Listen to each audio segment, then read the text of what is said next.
সুপ্রিয় দর্শক, আমন্ত্রণ জানাচ্ছি নেক্সাস টেলিভিশনের প্রতিদিনকার স্বাস্থ্য বিষয়ক অনুষ্ঠান কেমন আছেন। প্রিয় দর্শক, কেমন আছেন? আমরা কথা বলি স্বাস্থ্য নিয়ে। আজকে আমরা কথা বলবো দাঁত ও মাড়ির নানা সমস্যা নিয়ে। কথায় আছে, বাঙালি দাঁত থাকতে দাঁতের মর্যাদা বোঝে না। যদিও কথার কথা, কিন্তু আসলে খুবই গুরুত্বপূর্ণ।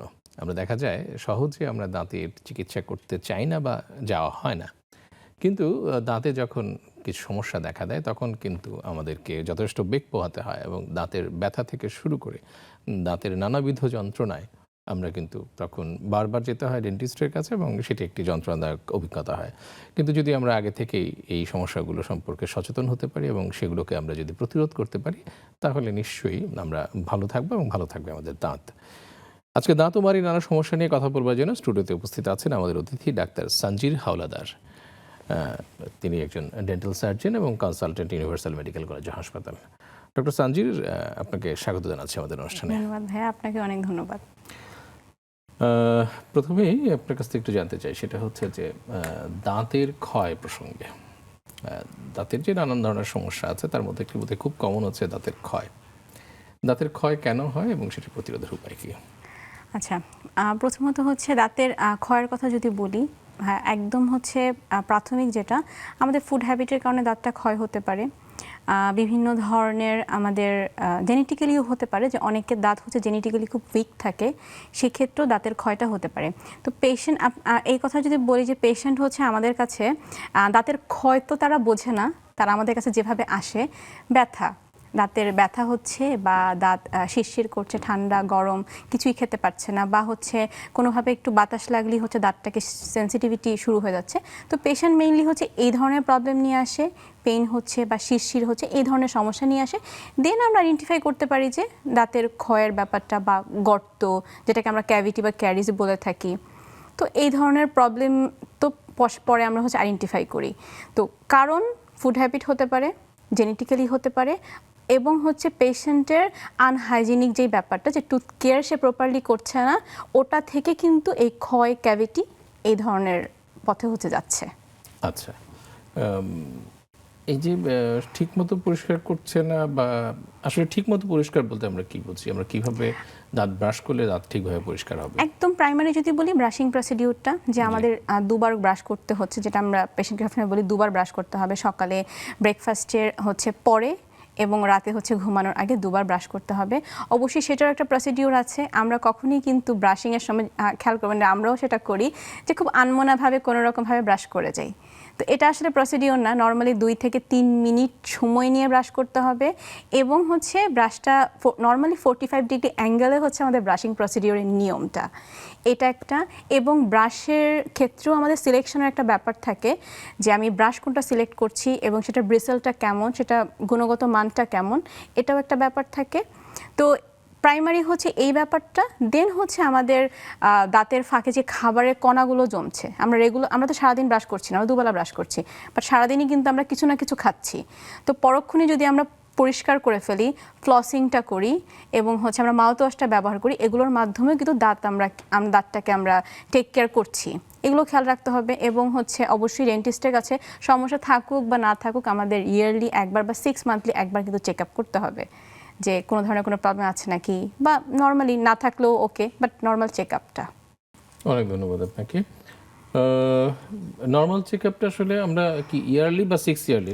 6 মান্থলি বা ইয়ারলি, সরি 6 মান্থলি অথবা ইয়ারলি করা উচিত। মানে বছরে একবার করে বছরে একবার চেক আপ করবো। বা আমাদের স্কেলিংটা যেটা হচ্ছে যে আমরা যখন দাঁতে আমাদের খাবার কণা জমে, সেটা কিন্তু আমাদের মুখের স্যালাইভার সাথে এবং ব্যাকটেরিয়ার সাথে মিক্সড হয়ে খুবই একটা স্টিকি টাইপের একটা পদার্থ একটা জমে যায়, যেটা আস্তে আস্তে হার্ড হয়ে কিন্তু ক্যালকুলাসে তৈরি হয়, দাঁতের পাথর যেটা বলি, যেটাকে আমরা কিন্তু রিমুভ করতে হয় ব্রাশিংয়ের মাধ্যমে। এই জিনিসটা রিমুভ হয় না, এটা রিমুভ করতে হয় স্কেলিংয়ের মাধ্যমে। তো ওটাই আমরা পেশেন্টকে বলি যে আপনি ইয়ারলি একবার হচ্ছে স্কেলিংটা করবেন, সেখানে স্কেলিংটাও হচ্ছে, আপনার বাকি ওরাল ক্যাভিটি চেক আপটাও কিন্তু হয়ে যাচ্ছে। তাহলে ইয়ারলি একবার করে আমাদেরকে করতে হবে। দাঁতে অনেক সময় গর্ত হয় এবং গর্ত হয়ে সেখানে খাদ্যকণা জমে এবং তখন খুব একটা অস্বস্তিকর পরিস্থিতি তৈরি হয়। দাঁতের গর্তটা আসলে কেন হয়? দাঁতের গর্তটা হচ্ছে প্রথমত ওরাল হাইজিনের ব্যাপারটা, যে আমি প্রপার ওয়েতে ব্রাশিংটা করছি না, আমি দুবেলা করছি না, আমি একবেলা করছি, এবং ব্রাশিংটা করছি ঠিক আছে, বাহিরে আমি কিছু খাচ্ছি স্টিকি টাইপের খাবার, স্পেশালি কিছু খাচ্ছি, আমি পরক্ষণে মুখটা ক্লিন করছি না, ওভাবেই আমার থেকে যাচ্ছে। এবং আরেকটা যেটা হয় যে যারা হচ্ছে রাত জাগে, রাতের বেলা জেগে থাকে, তাদের কি হয় ফুড হ্যাবিট দেখছে, রাত জাগা থাকলে কিন্তু খাবার অনেক কিছু খেতে মন চায়। তো রাতে একবার ব্রাশিংয়ের পরে আমরা যখন রাতে খাবারটা খাচ্ছি, আবার কিন্তু আমরা ব্রাশ করছি না, সেই খাবারটা মুখে নিয়েই হচ্ছে আমরা হয়তো ঘুমিয়ে পড়ছি। তো সেই খাবারের কণা জমে আমাদের ক্যারিজটা হচ্ছে, ক্যারিজ হচ্ছে খুবই কালো একটা ছোট একটা ক্যাভিটির মতো ক্যারিজ হচ্ছে, যেটা ডে বাই ডে কিন্তু ডিপ হয়। ক্যারিজের প্রাইমারি একটা অবস্থায় কিন্তু ক্যারিজটা আইডেন্টিফাই করা যায় না, পেশেন্ট কিছুই বোঝে না, কোনো পেইন হচ্ছে না, কোনো সেন্সিটিভিটি হচ্ছে না, কিছুই না। কিন্তু সেটা যতটা ডিপ হচ্ছে, যতটা লেয়ার ক্রস করছে, আমাদের সেন্সিটিভিটি দিয়ে শুরু হচ্ছে, পেইনের দিকে যাচ্ছে, তখনই পেশেন্ট আসলে আইডেন্টিফাই করতে পারে। তো এই যে বছরে একবার চেক আপের কথা বললাম, তো যখন এই ইয়ারলি চেক আপটা পেশেন্ট করবে, তখন কিন্তু এই ছোট্ট ক্যারিজটা কিন্তু প্রাইমারি অবস্থায় বোঝা যাবে, এবং সেটা কিন্তু ট্রিটমেন্ট আমরা ওই মোমেন্টেই করে ফেলতে পারছি। পেশেন্ট সাফারও করছে না, জিনিসটা ডিপও হচ্ছে না। বুঝতে পেরেছি। তার মানে হচ্ছে যে যদি সে রেগুলার চেক আপটা করতো বা করে, তাহলে কিন্তু এই ক্যারিজ ডিপে যাচ্ছে না এটা ব্যাপারটা, কিন্তু তার আর্লি স্টেজে জিনিসটাকে আমরা কিওর করতে পারছি, গর্তগুলো সে বুঝতে পারে, এবং সেক্ষেত্রে সে হয়তো প্রাথমিক চিকিৎসা দিয়েই সমাধান করে ফেলতে পারতো।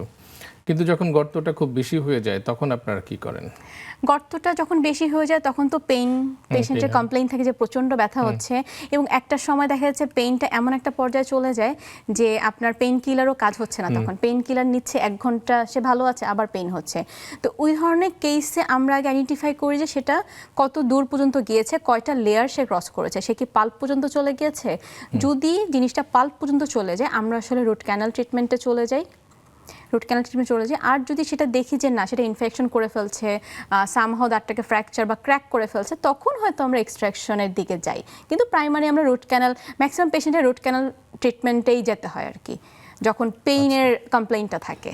রুট ক্যানেল এটা আসলে আমাদের মানে বহুল প্রচলিত জি, একটি চিকিৎসা পদ্ধতি। আমরা শুনছি অনেকদিন থেকে রুট ক্যানেলের বিষয়টা। আমাদের কিছু সহজ করে বলতেন যে আসলে রুট ক্যানেলে কি করা হয়? আমাদের দাঁতের ভিতরে তো সার্কুলেশন থাকে, ব্লাড সার্কুলেশন, যেটা দিয়ে আমরা সেন্সিটিভিটি ফিল করি, দাঁতে ঠান্ডা গরম আমরা ফিল করতে পারছি। তো রুট ক্যানাল ট্রিটমেন্টে খুবই সহজ ভাষায় হচ্ছে আমাদের দাঁতের যে সার্কুলেশনটা, সেটাকে কিন্তু আমরা অফ করে দিচ্ছি, কাট করে দিচ্ছি।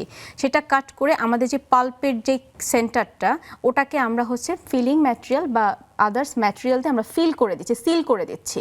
মানে ওই দাঁতে হচ্ছে আপনার আফটার রুট ক্যানাল কোনো ধরনের কোনো সেন্সিটিভিটি ইস্যু থাকবে না, সে ঠান্ডাতে ফিল করতে পারবে না, গরমে সে ফিল করতে পারছে না। তো এইভাবে হচ্ছে দাঁতটাকে, মানে একটা সহজ বাংলা কথা, সেটা হচ্ছে দাঁতটাকে পেইনলেস করে ফেলছি আমরা। পাশের দাঁতটা সেন্সিটিভিটি ফিল করবে, আপনি যখন খুব বেশি গরম গরম চা যখন নেবেন, হয়তো পাশের দাঁতটা ফিল করতে পারবে যে গরম কিছু নেওয়া হয়েছে বা ঠান্ডা কিছু নেওয়া হয়েছে, বাট রুট ক্যানালের দাঁতটা সেই জিনিসটা ফিল করতে পারবে না। ডিফারেন্স এটাই। তো এটা কিন্তু পেশেন্ট বোঝে না, পেশেন্ট মনে করে কি, অনেকে সে খুব সুন্দর করে বলে যে আমার দাঁতটা মরে গেল, বা আমি কি তাহলে এই দাঁতে কিছুই খেতে পারবো না। ব্যাপারটা এমন না, সে সবই খেতে পারবে, বা মারা যাওয়ার ইস্যুটা যেটা, যে ব্লাড সার্কুলেশনটা পাচ্ছে না, সে সেন্সিটিভিটি ইস্যুটা পাচ্ছে না, পেইনলেস হয়ে যাচ্ছে এই দাঁতটা। এটাই দাঁতের স্ট্রাকচার ঠিক আছে, দাঁতও দাঁতের জায়গায় ঠিক আছে, সবই ওকে আছে। এটাই হচ্ছে একটা নর্মাল এবং রুট ক্যানাল দাঁতের ডিফারেন্সটা। আচ্ছা, মানে সেখান থেকে তার সেন্সেশনটা বন্ধ হয়ে যাচ্ছে, সে ঠান্ডা গরম কোনো কিছু সেন্সেশন পাচ্ছে না। আচ্ছা, তো এরপরে যে ক্যাপটা করে দেয়, যে ওটা কেন করে?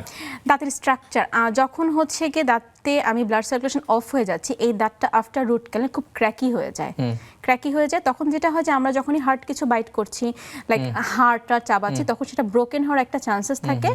তবে আগে হচ্ছে আমরা ক্যাপটা একটা মানে পপুলার ছিল যে রুট ক্যানেল পরে ক্যাপ করতেই হবে, কিন্তু এখন আমরা যেটা করছি, দাঁতের স্ট্রাকচারটা যদি ভালো থাকে আমরা কিন্তু ক্যাপে যাচ্ছি না। এটা নির্ভর করছে যে দাঁতের স্ট্রাকচারের উপর। স্ট্রাকচার ভালো থাকলে আমরা কিন্তু পার্মানেন্ট ফিলিং এ চলে যাচ্ছি। যদি দেখি যে না, স্ট্রাকচারটা ভালো না, ফিলিং এ কভার দিবে না, সেই ক্ষেত্রে আমরা ক্যাপটা ইউজ করছি। এটা একটা কভারিং হিসেবে ইউজ হচ্ছে, আপনি যাই খাচ্ছেন সেটার প্রেশারটা পড়ছে কভারিংটার উপরে, দাঁতের উপরে কম পড়ছে। ওকে, আমরা একটু গাম ব্লিডিং বা দাঁতের মাড়ির যে রক্তক্ষরণের সম্পর্কে একটু জানতে চাই। এটিও একটি খুব কমন সমস্যা, অনেকেরই এরকম আছে যে দাঁতের মাড়ি দিয়ে তার রক্ত পড়ে। দাঁতের মাড়ি দিয়ে রক্ত পড়ে কেন? সেটা আবার সেই প্রথম কথা চলে যাই ভাইয়া, সেটা হচ্ছে যে দাঁতের মাড়ি দিয়ে রক্ত পড়ার ফার্স্ট রিজন হচ্ছে ওরাল হাইজিন মেনটেনেন্স করছে না, সে প্রপার ওয়েতে সে ব্রাশ করছে না, সে টাইমলি ব্রাশ করছে না, বা সে যে ব্রাশ করছে হয়তো দাঁত ব্রাশের প্রসিডিউরটা ঠিক না, আমরা আনমনাভাবে কিন্তু ইচ্ছা মতো ব্রাশ করে যাই, আমরা কখনো খেয়াল করি না যে ব্রাশের ব্রেসেলগুলো আমাদের গামে কিন্তু লাগছে, এটা খেয়াল করি না, এটা ইনজুরি মাধ্যমে গাম ব্লিডিংটা হচ্ছে, এটা একটা। সেকেন্ড হচ্ছে দাঁতের যে ক্যালকুলা, যেটা আমি পাথরের কথা বললাম, যে দাঁতের পাথর জমতে জমতে কিন্তু প্রাইমারি অবস্থা যেটা হয় গামটা সোয়েলিং হয়ে যায় এবং ব্লিডিং, একদম গামটা টাচ করলেই ব্লিডিং হচ্ছে, এটা পাথরের কারণে, কারণ পাথরটা হচ্ছে আমাদের পুরো ব্যাকটেরিয়ার কলোনি, সো এই ব্যাকটেরিয়া থেকে গামটাকে এফেক্ট করছে, যেটা হচ্ছে স্কেলিংটা, কোনো পেশেন্ট যদি স্কেলিং না করে, কেউ যদি ইয়ারলি এই জিনিসটা চেক আপটা না করে, তার এখান থেকে গাম ব্লিডিং একটা রিজন হতে পারে, এটা একটা। এটা ছাড়াও হচ্ছে ভিটামিন সি, ভিটামিন ডি, কে, আয়রন, মিনারেলসের অভাবের কারণে হচ্ছে গাম ব্লিডিং হয়। আমাদের ফুড হ্যাবিট, অনেক সময় আমরা যেই ধরনের খাবার খাচ্ছি, এখন তো খুব ফরমালিনযুক্ত খাবার সব জায়গায় পাওয়া যায়, ম্যাক্সিমাম ফুডই, তো এটা থেকে কিন্তু গাম ব্লিডিংয়ের ইস্যু হচ্ছে। এবং আমাদের ফল ফ্রুটস হয়তো ওভাবে ভিটামিনযুক্ত যেই ফল ফ্রুটসগুলো সেটা খাওয়া হয়তো কম হয়, সেক্ষেত্রেও হতে পারে। এটা ছাড়াও হচ্ছে আপনার ব্রেসেস ট্রিটমেন্ট, আঁকা বাঁকা দাঁতে যে ট্রিটমেন্ট আমরা করে থাকি ব্রেসেস, তো এই ব্রেসেস ট্রিটমেন্টের সময় দেখা গেছে যে ফাঁকা দাঁতটাকে যখন আমরা ক্লোজ করি তখন গামের উপর একটা প্রেশার পড়ে, গামটার দুই দাঁতের মাঝে যে গামটা থাকে ওটার উপর একটা প্রেশার পড়ে, তো ওটা থেকেও গাম ব্লিডিং হয়। বা ওয়্যারের খোঁচার কারণে, যেহেতু মুখে কিন্তু ওয়্যার থাকে, সেটা থেকেও গাম ব্লিডিং হয়। অথবা এছাড়া আমাদের বডিতে হচ্ছে ব্লিডিং ডিসঅর্ডার, যেগুলো আনকন্ট্রোল ডায়াবেটিস, দেন হাইপারটেনশন, এইডস, এই ধরনের প্রবলেম থাকলে হচ্ছে গাম ব্লিডিং হয়। হরমোনাল ইমব্যালেন্সের কারণে হয়, প্রেগনেন্সি, ডিউরিং পিউবার্টি, এই এইজগুলোতে বা এই স্টেজগুলোতে গাম ব্লিডিং হতে পারে। এটা ছাড়াও আমরা ব্লাড থিনার ড্রাগ খেলে, হাইপারটেনসিভ ড্রাগ খেলে ওটা থেকেও গাম ব্লিডিং হতে পারে। তো নানা রিজন আছে আসলে গাম ব্লিডিং হওয়ার। অনেক ধন্যবাদ আপনাকে। এখন এই ধরনের ক্ষেত্রে আসলে আপনাদের কাছে যখন পেশেন্টরা আসে, আপনারা কিভাবে অ্যাপ্রোচ করেন, মানে তাদেরকে কিভাবে? প্রাইমারি অবস্থায় আসলে আমরা কোনো ইনভেস্টিগেশনে যাই না, একদম পেশেন্ট যখন প্রাইমারি অবস্থায় আসে দেন আমরা ফার্স্টলি তাকে দেখি তার ওরাল হাইজিনটা কী অবস্থা, ক্যালকুলাস আছে, দেন আমরা স্কেলিংয়ে চলে যাই। আপনি স্কেলিংটা করেন, পাশাপাশি হচ্ছে আমরা গাম কেয়ার টুথপেস্ট সাজেস্ট করি, আমরা ওষুধ দিয়ে দিই। তো দেখা গেছে এটাতে যদি কিওর হয়ে যায় দেন আমরা বুঝবো যে এটা থেকেই হচ্ছে। যদি এই প্রাইমারি ট্রিটমেন্টে কাজ না হয় দেন আমরা ফার্দার ইনভেস্টিগেশনে যাই।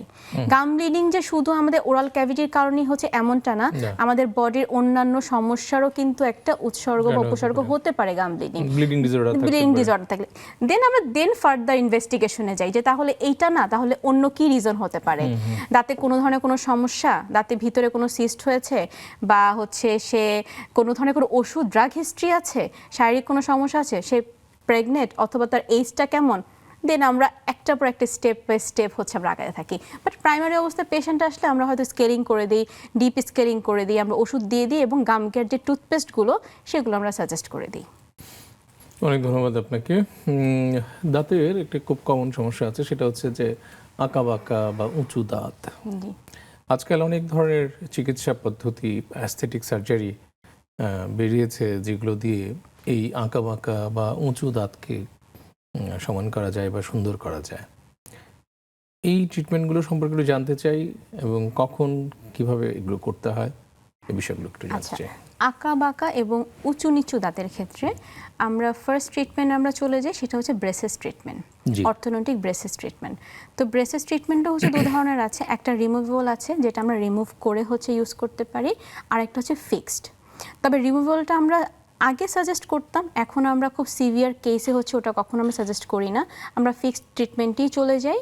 তো অর্থোডন্টিক ফিক্সড ট্রিটমেন্ট হচ্ছে যদি আঁকা বাঁকা এবং উঁচু নিচু দাঁতের হিস্ট্রি যদি বাচ্চাদের একদম ছোট থেকে আমি দেখতে পাচ্ছি যে বাচ্চাদের দাঁত তো উঠছে হচ্ছে আপনার 2-2.5 বছরে, এবং 13-14 বছর পর্যন্ত হচ্ছে আপনার দুধ দাঁত হচ্ছে রেসিডুয়াস টুথ শেডিং হয়, কিন্তু আমাদের পার্মানেন্ট টুথ উঠছে 13 থেকে 14 বছরের মধ্যে। তারপরে যদি আমরা দেখি যে এই বাচ্চাটার উঁচু নিচু দাঁতের একটা ইস্যু আছে, বা আঁকা বাঁকা দাঁতের একটা ফাঁকা দাঁতের ইস্যু আছে, এই এজটা পারফেক্ট, 14-15 বছর এই এজটা পারফেক্ট ফিক্সড ব্রেসেসে যাওয়ার জন্য। কারণ একটা গ্রোয়িং এজ, এই যে নর্মালি আমাদের এজে লাইক আফটার 20 or 25 এই এজের পরে যখন আমরা ব্রেসেস ট্রিটমেন্টে যাব, টাইমিংটা অনেক লেন্দি হয়ে যাবে। নর্মালি ব্রেসেস ট্রিটমেন্ট হচ্ছে 1 বছর হ্যাঁ 1.5 বছর পর্যন্ত আমরা যাই, বাট এইজের উপরে ডিপেন্ড করে এটা 2-3 বছর পর্যন্ত চলে যায়। তো যদি আমরা বাচ্চা থেকে খেয়াল করি যে তার এই ইস্যুটা আছে, তো আমরা 13-14 বছর হচ্ছে পারফেক্ট এজ ব্রেসেস ট্রিটমেন্টে যাওয়ার জন্য। ব্রেসেস ট্রিটমেন্টের মাধ্যমে হচ্ছে আপনার আঁকা বাঁকা দাঁতকে এবং ফাঁকা দাঁতকে ন্যাচারালি তার পজিশনে নিয়ে আসবে, without any extraction, without any harm, তাকে জায়গা মতো বসাবে। আচ্ছা ডক্টর সঞ্জীর, আমাদের সাথে একজন দর্শক আছেন, আপনি দর্শকের ফোনটা নিচ্ছি। প্রিয় দর্শক, কে আছেন আমাদের সাথে, আপনার পরিচয়টি বলুন। আমি পাবনা ফরিদপুর থেকে বাচ্চু বলছি। বাচ্চু সাহেব, আপনাকে ধন্যবাদ আমাদের সাথে যুক্ত হওয়ার জন্য। আপনি দয়া করে আপনার টেলিভিশনের ভলিউমটি একটু কমিয়ে দিন। জি, টেলিভিশনের ভলিউমটা একেবারে কমিয়ে দিন, দিয়ে আমাদের সাথে কথা বলুন। জি কুমার দিছি। জি জি বলুন। ওই আমার মারে শেষ দাঁতের পরে জি আমার একটু সমস্যা, ওই দাঁতের কোনো সাইড সুইড এমনি খারাপ নাই, কিন্তু ওই খালি খোঁচায় আর যন্ত্রণা হয়। আচ্ছা, আমি অনেকবার স্প্লিং করছি ডাক্তার কাছে, বলছে দাঁতের তো কোনো সমস্যা নাই, কিন্তু এটা সমস্যা হলো আমার একদিন ওই মাছের কাঁটা ঢোকার পর আমি চেষ্টা করে প্রায় 15-20 দিন পর আমি বাইর করছিলাম নিজেই। তারপরও ম্যাডাম আমি লাইভ দেখতেছি, এই জন্য আমি ফোন করলাম যে বিষয়টা কোনো হয়তো পার্শ্ব প্রতিক্রিয়া কি ব্যাকটেরিয়া কেমন করে ঢুকলো যদি বললেন তাহলে আমি তো চিকিৎসা দিতাম। আচ্ছা, অনেক ধন্যবাদ আপনাকে। মানে আসলে উনি বলতে চাচ্ছেন যে ওনার দাঁতের কোনো সমস্যা পাওয়া যায় না, সমস্যা নাই, কিন্তু তারপরেও ওনার এক ধরনের ইরিটেশন হচ্ছে বা লাগছে। উনি বললেন একবার সেটা হচ্ছে মাছের কাঁটা ঢুকেছে, এটা কি ঢুকে আছে, সে কি বের করেছে, এটা একটা ব্যাপার। অনেক সময় দেখা গেছে মাছের কাঁটা না ভিতরে ঢুকে থাকে, দেখা গেছে বের করা হয় না বা খুঁজে পাওয়া হচ্ছে না, গামের ভিতর ঢুকে থাকে। এরকম যদি কোনো ইস্যু থাকে সেই ক্ষেত্রে পেইন তো হবেই, বাট যদি এমন হয় যে সে মাছের কাঁটা ঢুকেছে, বের হয়ে গিয়েছে, সেটা ইনফেকশন হয়ে গেছে, তো সেই ক্ষেত্রে তাকে অ্যান্টিবায়োটিক দেওয়া যেতে পারে ইনফেকশন যদি হয়ে থাকে। আর যেহেতু ইরিটেশনের কথা বললো, সেটাও কিন্তু ক্যালকুলাসের কারণে এই ধরনের ইরিটেশন হতে পারে। যেহেতু আমি তাকে দেখছি না আসলে কি সমস্যা, ক্যালকুলাসের কারণেও হতে পারে, গামে অনেক ধরনের লিশন থাকে, লিশনের কারণেও হতে পারে। কারণ অনেকে দেখা গেছে বিশেষ করে মেল পেশেন্টদের মানে স্মোকিংয়ের একটা হ্যাবিট থাকে বা অ্যালকোহল কনজাম্পশনের হ্যাবিট থাকে, তো এই ধরনের প্রবলেম থেকে কিন্তু গামে লিশন হয়, লিশন থেকে ব্যথা, ইরিটেশন, এই ধরনের প্রবলেম হতে পারে। অনেক ধন্যবাদ আপনাকে। প্রিয় দর্শক, আমরা ছোট্ট একটা বিরতি নেব, বিরতির সময় হয়েছে। বিরতির পরে আমরা আবারও ফিরে আসবো এই আলোচনায়, সেই পর্যন্ত আমাদের সাথেই থাকবেন।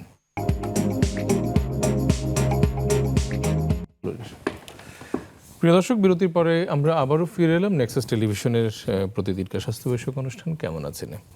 প্রিয় দর্শক, আমরা আজকে কথা বলছিলাম দাঁত ও মাড়ির নানা সমস্যা নিয়ে, এবং এই বিষয়ে আমাদের সাথে কথা বলবার জন্য স্টুডিওতে উপস্থিত আছেন dental surgeon doctor Sanjir Howlader, consultant, universal medical college ও হাসপাতাল। ডক্টর সঞ্জীর, আমরা বিরতির আগে বিভিন্ন বিষয় নিয়ে কথা বলেছি, তার মধ্যে আমরা যে বিষয়টা নিয়ে কথা বলছিলাম বিরতির ঠিক আগে, সেটি হচ্ছে যে আঁকা বাঁকা দাঁত এবং উঁচু দাঁতের চিকিৎসা। আঁকা বাঁকা দাঁত এবং উঁচু দাঁতের চিকিৎসা একটি বিষয়, মাঝে মাঝে মানে রোগীরা একটু বিব্রত হয় যে একটা ব্রেসেল লাগানো হয় তাদেরকে, এবং সেটা একটু দেখতেও অড লাগে, কারো কারো কাছে মনে হয় খারাপ লাগে। তো এটার কি কোনো আধুনিক কোনো সমাধান বেরিয়েছে কিনা? জি, এটা হচ্ছে ট্রান্সপারেন্ট। ফার্স্টে আমি যদি ব্রেসেসের দিকে যাই, ব্রেসেসের আমাদের যে ব্র্যাকেটগুলো সেগুলো মেটালের হয়, সেটারও একটা ট্রান্সপারেন্ট সিরামিক ব্র্যাকেট আছে। এটা একটা, কিন্তু সিরামিক ব্র্যাকেটেও কিন্তু ওয়্যারটা আবার মেটালের, ওয়্যার কিন্তু দেখা যাচ্ছে, বাট ব্র্যাকেটগুলো সিরামিকের। এটা একটা আছে, এবং সবচেয়ে লেটেস্ট যেটা অ্যালাইনার, যেটা খুবই নতুন এসেছে। অ্যালাইনার খুবই একটা ট্রান্সপারেন্ট একটা প্লেট, যেটা হচ্ছে আমাদের মান্থলি হচ্ছে প্লেটটাকে চেঞ্জ করতে হয়, এবং সেটা একদমই বোঝা যায় না, একদমই দেখা যায় না। এবং এটা আরেকটা ব্যাপার, খুবই ফ্রেন্ডলি একটা ব্যাপার, সেটা হচ্ছে পেশেন্ট নিজেই ওটা চেঞ্জ করতে পারছে। আচ্ছা, মানে যাওয়া আসার হ্যাসেলটাও হচ্ছে না, সে নিজে চেঞ্জ করতে পারছে। এবং এটা নর্মালি আমাদের ফিক্সড ব্রেসেসের ট্রিটমেন্টটা থেকে অনেক ফাস্ট কাজ করছে, অ্যাস্থেটিক এবং ফ্রেন্ডলি, সে তার মতো করে সে চেঞ্জ করতে পারছে। মান্থলি তাকে প্যাকেজ দিয়ে দেওয়া হবে, তাকে বুঝিয়ে দেওয়া হবে, সে মান্থলি চেঞ্জ করতে পারছে। এটা একটা, তো এটা খুবই লেটেস্ট এসেছে। যদিও আমাদের ফিক্সড ব্রেসেসের থেকে একটু কস্ট হাই পড়ছে, বাট তারপরও এটা খুবই অ্যাস্থেটিক একটা জিনিস, বিশেষ স্পেশালি যাদের অ্যাস্থেটিক ইস্যু থাকে, স্পেশালি ফিমেলদের অ্যাস্থেটিক ব্যাপারটা যাদের থাকে, তো এটা তাদের জন্য বেস্ট। ওকে, অনেকের দাঁত ফাঁকা থাকে, মানে সামনে মিড লাইন ডায়াস্থেমা বলে ওইটাকে। এই ধরনের ক্ষেত্রে আসলে সমাধান কি? এই ধরনের ক্ষেত্রে আমি ফার্স্ট ট্রিটমেন্ট অপশন হবে আমার ব্রেসেস, ফিক্সড ব্রেসেস। তো যদি এমন হয় যে অনেক পেশেন্টের যে বাকি সব দাঁত ঠিক আছে, যার সামনে দুটো ফাঁকা, তো সেই ক্ষেত্রে ব্রেসেস ট্রিটমেন্ট কিন্তু 1 ইয়ার লাগে না, আপনার 5 to 6 মান্থ কিন্তু এটা ক্লোজ হয়ে যায়। তারপরও 5 to 6 month it's a long term time. অনেকে বলে যে আমাকে এমন কিছু করে দেন যেটা হচ্ছে খুবই একদিনে হয়ে যায় ট্রিটমেন্টটা। সেই ক্ষেত্রে আমরা ভিনিয়ারটা করে থাকি। ভিনিয়ার হচ্ছে একটা লেজার ট্রিটমেন্ট, একটা ফিলিং ম্যাটেরিয়াল, সেটা দিয়ে হচ্ছে আমরা দাঁতের গ্যাপটাকে ফিল আপ করে দিচ্ছি, এবং সেটা হচ্ছে একদিনই ট্রিটমেন্ট পসিবল। বাট ওটাতে একটু কিছু মেনটেনেন্সের প্রয়োজন আছে, খাবারের ক্ষেত্রে একটু রেস্ট্রিকশন আছে, একটু মেনটেনেন্সের প্রয়োজন আছে, কিন্তু এটা খুব ফাস্টেস্ট ওয়ে, এবং এটা আরেকটা অপশন দাঁতের ফাঁকাটাকে ক্লোজ করার। ওকে, তো এই ধরনের চিকিৎসাগুলো মানে সাধারণ মানুষ যেটা আশঙ্কা করে যে খুব বোধহয় ব্যয়বহুল কিনা, তো এই বিষয়ে কি বলবেন? মানে চিকিৎসাগুলো আসলে কেমন, ব্যয়বহুল নাকি কম পয়সায় করা যায়? আসলে ডেন্টালের ব্যাপারটা একটু কস্টলি, এটা আমি কখনোই বলতে পারবো না যেটা কম টাকায় করা যায়। কারণ আপনি যখন একটা ভালো জিনিস চুজ করবেন, ভালো একটা ম্যাটেরিয়াল চুজ করবেন, এবং সেটা লাস্টিংটা হতে হবে অনেক হাই, তো সেই ক্ষেত্রে কস্টিংটাও একটু হাই পড়ে যাচ্ছে। আচ্ছা, এই ধরনের ট্রিটমেন্টটা একটু কস্ট হাই। ব্রেসেসের ট্রিটমেন্টের কথা বলেন বা ভিনিয়ারের কথা বলেন, আপনার ম্যাটেরিয়াল যদি আমি বেস্ট ম্যাটেরিয়াল দিয়ে করি, সেই ক্ষেত্রে ট্রিটমেন্টটা একটু হাই পড়ে যাচ্ছে। তারপরও ম্যাটেরিয়ালের কিন্তু ভ্যারিয়েশন আছে, প্রাইসেরও একটু ভ্যারিয়েশন আছে, একটু আপ ডাউন হতে পারে। কিন্তু আপনি বেস্ট জিনিস দিয়ে করতে চাইলে, যদি লং লাস্টিংটা চান, যে আমি চাচ্ছি আমি ভিনিয়ারিংই করব, আমি একটু লং লাস্টিং চাচ্ছি, তো সেই ক্ষেত্রে অবশ্যই কস্টিংটা একটু হাই হতে পারে। তারপর আমার মনে হয় যে এতটা হাই না যে অ্যাফোর্ড করতে পারবে না। কারণ হচ্ছে যদি আমি ব্রেসেসের ক্ষেত্রে যাই, একসাথে আমি যখন অ্যামাউন্টটা বলবো অনেক হাই, কিন্তু যখন সেটাকে আমি 1 বছর 1.5 বছরে কনভার্ট করে ফেলবো, সেটা কিন্তু খুব বেশি হাই থাকছে না। আচ্ছা, মানে রোগীরা অল্প অল্প করে খরচ। হ্যাঁ, এটা তো মান্থলি একবার ভিজিট করতে হয়, সেই ক্ষেত্রে অল্প অল্প করে তারা পে করে দিচ্ছে। কিন্তু যখন অ্যামাউন্টটা একসাথে তারা শুনছে 50,000 1 লাখ, হাই মনে হচ্ছে। আচ্ছা, স্মাইল ডিজাইন বলে আজকাল আমরা একটা ইয়ে শুনছি, এবং ডেন্টাল সার্জনরা এটা বলছেন যে তার হাসিকে তারা সুন্দর করবে, তুলবেন। তো এটা আসলে কিভাবে করা হয়, এবং স্মাইল ডিজাইন বলতে আসলে কি বুঝি আমরা? স্মাইল ডিজাইনিং বলতে আমরা ফার্স্টে হচ্ছে পেশেন্টের স্মাইলটা দেখব, যে তার স্মাইলিংয়ে কয়টা দাঁত হচ্ছে এক্সপোজ হচ্ছে, সেখানে দাঁতের শেপটা কেমন হচ্ছে, হাসিতে কি তার গামটা শো করছে নাকি দাঁতের শেপটা শো করছে, কালারিংটা কেমন হচ্ছে, মানে এগুলো হচ্ছে আমরা ফলো করি। তো সেই ক্ষেত্রে যারা ফ্রন্ট লাইনে কাজ করে, যাদের জন্য আসলে স্মাইলটা ইম্পর্ট্যান্ট, তো তাদের ক্ষেত্রে কিন্তু তারা এই ধরনের ট্রিটমেন্টের প্রতি বেশি আগ্রহী হয়ে থাকে, যে আমি হাসি দিচ্ছি, আমার হাসিটা সুন্দর লাগছে না, বা আমার দাঁতের মনে হচ্ছে যে দাঁতের কালারটা যাচ্ছে না, বা দাঁতটা আমি হাসি দিচ্ছি, আমার গাম দেখা যাচ্ছে, দেখতে ভালো লাগছে না, দাঁতটা বেশি এক্সপোজ হচ্ছে না, দাঁতটাকে খুব ছোট ছোট ছোট মনে হচ্ছে। তো সেই ক্ষেত্রে পেশেন্টের রিকোয়ারমেন্ট অনুযায়ী আমরা তখন ট্রিটমেন্টে যাই। তার যদি ইস্যু থাকে, আমি দাঁতের আমার লেন্থে একটু প্রবলেম মনে হচ্ছে, যে আমার দাঁতটা মনে হচ্ছে বেশি ছোট, সেই ক্ষেত্রে আমরা লেন্থেনিং করে দিই, আমরা দাঁতটাকে একটু বড় করে দিই। আবার যেটা আরেকটা, আমরা দাঁতের গাম সার্জারি করে থাকি, লেজারের মাধ্যমে আমরা গাম সার্জারি করে দাঁতের লেন্থটা বড় করি, অথবা আমরা ভিনিয়ারিং ট্রিটমেন্টে চলে যাই। ভিনিয়ারিং এর মাধ্যমে আমরা দাঁতের শেপ, মানে আলাদা করে প্রস্থেসিস, হ্যাঁ আলাদা করে প্রস্থেসিস, সেটা হচ্ছে আমরা দাঁতের শেপ এবং শেড আমরা বোথ চেঞ্জ করতে পারি। পাশাপাশি গাম সার্জারিও হয়ে থাকে, গামটাকে দেখা গেছে অনেকে স্মাইল করলে গামটা শো করছে, যেটাকে আমরা গামি স্মাইল বলি, তো এটা দেখতে ভালো লাগে না, তখন সেই ক্ষেত্রে আমরা গামটাকে সার্জারি করে দাঁতটাকে আরেকটু এক্সপোজ করে দিই, একটু শেপে নিয়ে আসি, গামটাকে শর্ট করে দাঁতের লেন্থটাকে বাড়িয়ে দিই। তো এইটা কি, এবং যাদের শেড নিয়ে ইস্যু থাকে, যে আমার ওকে দাঁতের শেপটা আমার ঠিক আছে, ওকে আছে, বাট আমার দাঁতের শেডে প্রবলেম, আমার মনে হচ্ছে আর একটু ব্রাইট হলে ভালো, সেই ক্ষেত্রে আমরা টুথ হোয়াইটেনিং ট্রিটমেন্টে চলে যাই। হোয়াইটেনিং ট্রিটমেন্টেও যদি পেশেন্ট স্যাটিসফাইড না হয় আমরা ভেনিয়ারিংয়ে চলে যাই। ভেনিয়ারিংটা এনি কালার, পেশেন্ট তার নিজের মতো করে এনি কালার চুজ করতে পারবে। দাঁতের কালার শেড নিয়ে যদি কোনো ইস্যু থাকে আমরা অনেকটা শেড, লাইক কোনো পেশেন্টের হচ্ছে গিয়ে তার দাঁতের শেড A3, আমরা A1, আমরা আরও ব্রাইট শেডে আমরা যেতে পারি। আমাদের শেড গাইড থাকে, সেই অনুযায়ী পেশেন্টও চুজ করে। এবং আরেকটা ব্যাপার, আমরা এই জিনিসটা করার আগে স্মাইল ডিজাইনিং আমরা স্ক্যান করি। স্ক্যান করে তাকে আফটার ট্রিটমেন্ট তাকে দেখতে কেমন লাগবে, তার দাঁতটা কেমন লাগবে, তাকে স্মাইল করলে কেমন লাগবে, এটা তাকে আমরা দেখাই যে আপনাকে আফটার ট্রিটমেন্ট আপনার দাঁতের শেপটা কিন্তু এমন হবে, শেড এমন হবে, সাইজ এমন হবে এবং গামটা এতটুকু এক্সপোজ হবে বা হবে না, এটা তাকে দেখাই। তার রিকোয়ারমেন্ট অনুযায়ী দেন আমরা জিনিসটাকে আমরা প্রিপেয়ার করি। ওকে, তো এটা স্মাইল ডিজাইনে আমাদের দেশে এখন কেমন পেশেন্ট বা আমাদের সাধারণ রোগীরা কতটা আগ্রহী হচ্ছে? অনেক আগ্রহী হচ্ছে এই সেক্টরে, এখন অনেক আগ্রহী হচ্ছে, কারণ আসলে সবাই এখন সৌন্দর্য সচেতন মানুষ এবং সবাই হাসির ব্যাপারটা খুব বেশি ইম্পর্টেন্স দিচ্ছে। অবশ্যই এটা ইম্পর্টেন্স দেওয়ার মতো জিনিস। তো এই বিষয়ে আসলে সবাই খুব আগ্রহী হচ্ছে, এবং স্পেশালি যারা ফ্রন্ট লাইনে কাজ করছে, যারা মিডিয়াতে কাজ করছে, যারা ইনফ্লুয়েন্সার যারা আছে, তাদের তো আসলে স্মাইলটা বা কথা বলার ব্যাপারটা ইম্পর্টেন্ট একটা ব্যাপার। তো তাদের ক্ষেত্রে এটা মোস্ট ইম্পর্টেন্ট একটা জিনিস। এবং এই ধরনের এই লাইনের পেশেন্টই হচ্ছে কিন্তু আমরা বেশি পাচ্ছি নর্মালি সাধারণ পেশেন্ট থেকে, এই ধরনের পেশেন্ট আমরা বেশি পাচ্ছি। দাঁতের যত্নের ক্ষেত্রে আমাদের গ্রাম অঞ্চলের মানুষের এক ধরনের প্রবণতা আছে যে তারা কয়লা দিয়ে দাঁত মাজে, তারপরে হচ্ছে বিভিন্ন ধরনের টুথ পাউডার ব্যবহার করে, তারপরে তারা দাঁতন ব্যবহার করে বিভিন্ন গাছের ডাল। এই পদ্ধতিগুলো দাঁতের যত্নের ক্ষেত্রে কতটুকু সঠিক অথবা কতটুকু ঝুঁকিপূর্ণ বলে মনে করেন আপনি? এটা অনেকটা ঝুঁকিপূর্ণ। আমাদের ওরাল ক্যাভিটির যেই প্রবলেমগুলো হয়ে থাকে গ্রাম অঞ্চলে, যদি আমি বলি ওরাল ক্যাভিটি যে প্রবলেমগুলো হয়ে থাকে, গাম ব্লিডিংয়ের কথা বলেন বা গাম যে লিশন হচ্ছে লিশনের কথা বলেন, বা হচ্ছে যে আমাদের এই যে ক্যাভিটিস হচ্ছে, এটা কিন্তু এইটা ল্যাকিংসের কারণেই কিন্তু এটা হচ্ছে। যে সে প্রপারলি পাউডারে ব্রাশ হচ্ছে না, সে হাতে পাউডার নিয়ে হাত দিয়ে ব্রাশ করছে। কয়লা যেটা করছে, কয়লা টুথটাকে একটু হোয়াইটেনিং করছে, কিন্তু সে কিন্তু দাঁতটাকে পরিষ্কার করছে না। প্লাগ যেটাকে আমরা বলছি, প্লাগটাকে সে পরিষ্কার করছে না, দাঁতের ফাঁকে যে খাবারটা ঢুকছে সে পরিষ্কার করছে না। তো অবশ্যই তাদের মুখে ওরাল ক্যাভিটি যে প্রবলেমগুলো হচ্ছে, তারা শুরুটাই কিন্তু হচ্ছে এটা দিয়ে। আচ্ছা, তো এটার পাশাপাশি আমি আরেকটা বলবো, সেটা হচ্ছে অনেকে যেটা করে মেসওয়াক করে, কিন্তু এটা কিন্তু অনেক ভালো বলতে কি এটার মধ্যে অ্যান্টি ব্যাকটেরিয়াল একটা এফেক্ট কিন্তু আছে।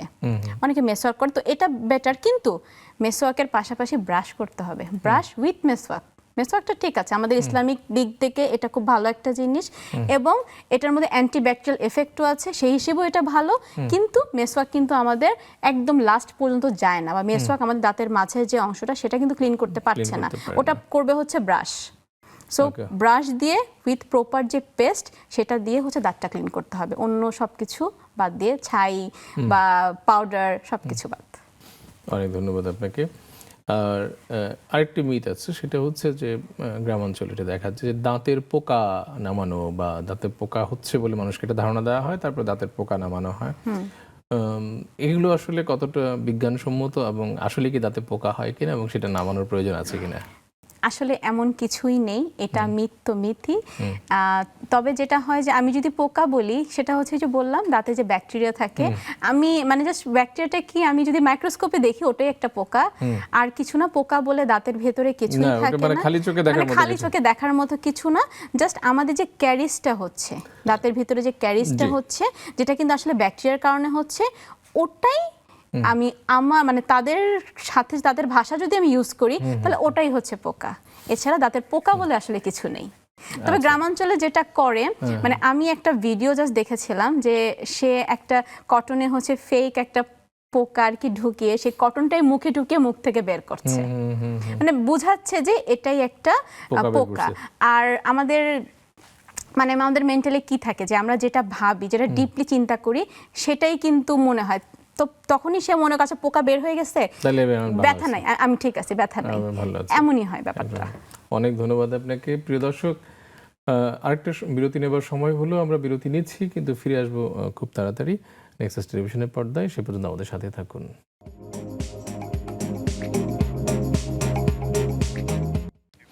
সুপ্রিয় দর্শক, বিরতির পরে আবারও ফিরে এলাম নেক্সাস টেলিভিশনের কেমন আছেন অনুষ্ঠানে।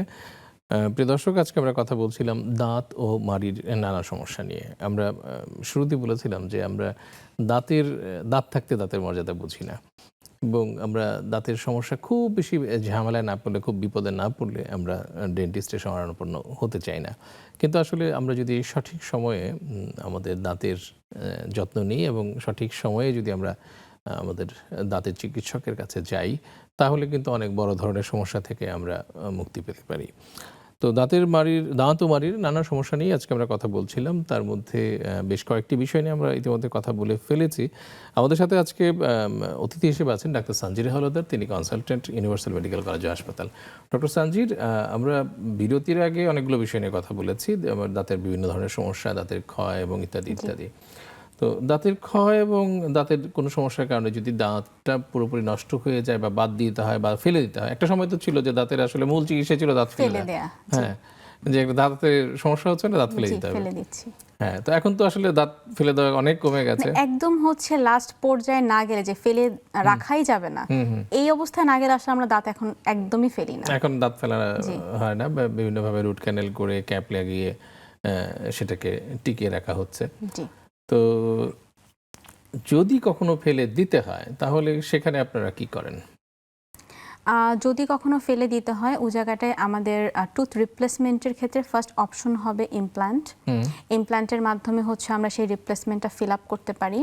এবং যদি ইমপ্ল্যান্টটা যেহেতু একটু কস্টলি ব্যাপার এবং একটু সার্জিক্যাল কিছু ইস্যু আছে, তো পেশেন্ট দুটা ব্যাপারই অনেক সময় একটু ভয় পেয়ে যায়।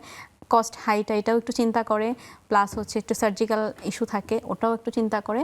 তো এরকম যদি কিছু না চায়, প্লাস টাইমিংয়ের একটা ব্যাপার থাকে, ইমপ্ল্যান্টের অ্যাটলিস্ট 3 মান্থ প্লাস একটু টাইম লাগে।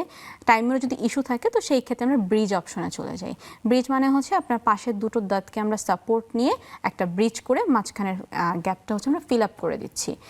এই অপশনে যেতে পারে। এবং যদি পেশেন্ট যদি এরকম ইস্যু থাকে যে না আমি রুট ক্যানেলও করবো না, আমি সার্জিক্যাল কোনো ইস্যুতেও যাবো না, আমি রুট ক্যানেলও করবো না, সেই ক্ষেত্রে আমরা ফাইবার ব্রিজও করে থাকি। ফাইবার ব্রিজের ক্ষেত্রে কিন্তু আপনার পাশের দু দাঁতকে আমরা সাপোর্ট ঠিকই নিচ্ছি, কিন্তু রুট ক্যানেল করতে হচ্ছে না, আমরা দাঁতটাকে সাপোর্ট নিয়ে জাস্ট একটা ব্রিজ আমরা বসিয়ে দিচ্ছি। এটাও হতে পারে। আবার এটা হচ্ছে ফিক্সড অপশনগুলো।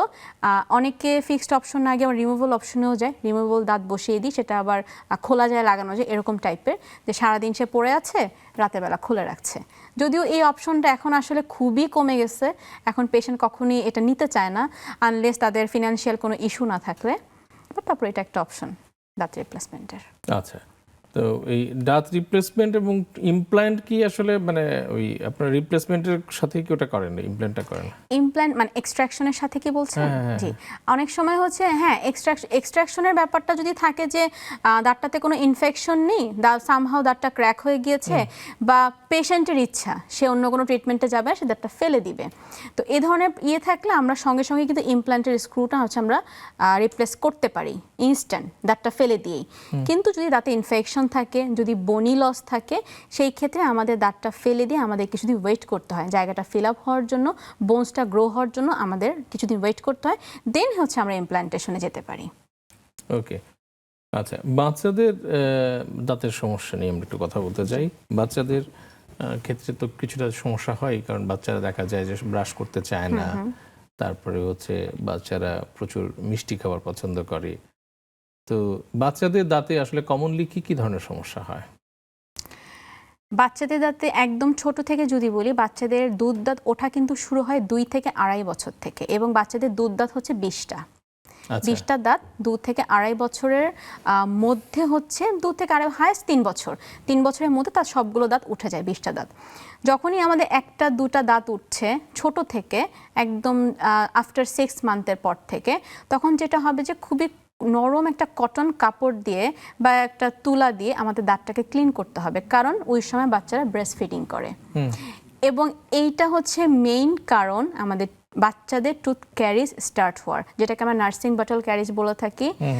কারণ হচ্ছে বাচ্চারা কি হয়, রাতের বেলা কিন্তু মানে ব্রেস্ট ফিড করতে করতে সে ঘুমিয়ে যাচ্ছে এবং তাদের মুখে কিন্তু দুধটা সারা রাত থাকছে, ওখান থেকেই ক্যারিজটা শুরু হয় এবং সেটা সিরিয়াল ওয়াইজ ক্যারিজ শুরু হয়। সামনে 4টা 6টা দাঁত একদম একসাথে কালো হয়ে যায়। এটা দেখা যায় এরকম অনেক বাচ্চা যে দাঁত ভেঙে গিয়েছে, একদম সামনে 4, 5টা 6টা দাঁত। তো এটা এর কারণেই হচ্ছে।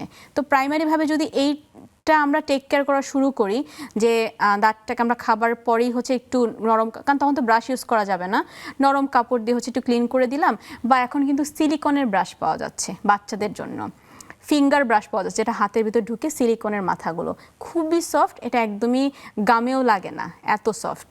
তো ওটা দিয়ে হচ্ছে আমরা ক্লিন করতে পারি।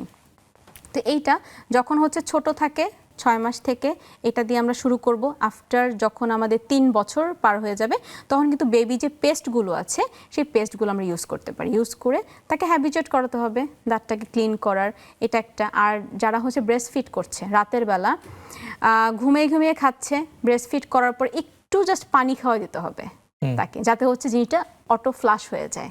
এটা খাওয়া দিলে কিন্তু এই নার্সিং বটল ক্যারিজটা কিন্তু অনেকটা চলে যাবে। বাট এটা আসলে করা হয় না, এটা খুবই ফ্রিকোয়েন্ট দেখা যায় এই ক্যারিজটা।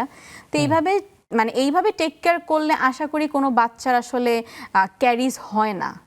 আর চেক আপ তো একটা ব্যাপার থাকি, বাবা মারা একটু চেক করবে, যেহেতু ছোট মানুষ সারাদিন হয়তো চকলেট থাকে, সবসময় তো আসলে এত খেয়াল রাখা যায় না, লেগে থাকে চকলেট লেগে থাকে, ওখান থেকে ক্যারিজ হয়ে যায়। তো ওটাই প্রাইমারি অবস্থা ছোট একটু ক্যারিজ হলে ওটা ফিলিং করে দিলেই কিন্তু ওকে হয়ে যাচ্ছে। কারণ আফটার হচ্ছে আপনার 6 বছর পর থেকে কিন্তু দাঁত পড়ে আবার নতুন দাঁত ওঠা স্টার্ট হয়ে যাচ্ছে, পার্মানেন্ট টুথ ওঠা শুরু হয়ে যাচ্ছে। মোটামুটি আপনার 13-14 বছরের মধ্যে আমাদের সব দুধ দাঁত পড়ে, ডেসিডুয়াল দাঁত পড়ে পার্মানেন্ট টুথ উঠে যাবে। তো এই টার্মটা একটু খেয়াল রাখতে হবে, দাঁত উঠে যে পড়ছে।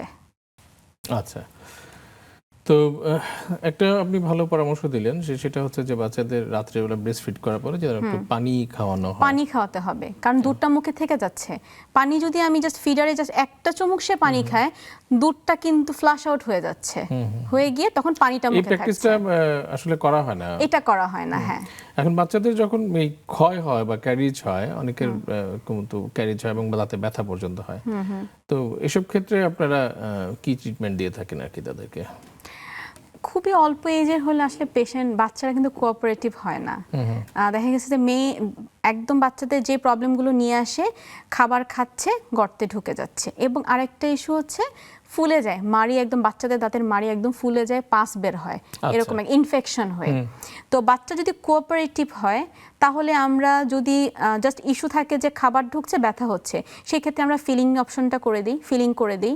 আর যদি এরকম ইস্যু থাকে যে ইনফেকশন হয়ে গিয়েছে, দাঁতে ব্যথা হচ্ছে, সেই ক্ষেত্রে আমাদের পালপোটমি, মানে আমাদের বড়দের যেটাকে আমরা রুট ক্যানেল বলে থাকি, সেটা বাচ্চাদের ক্ষেত্রে ওই ট্রিটমেন্টে সিমিলার, ওই ট্রিটমেন্টটাকে আমরা পালপেক্টমি বলে থাকি। তো এই ট্রিটমেন্টে আমরা যেতে পারি।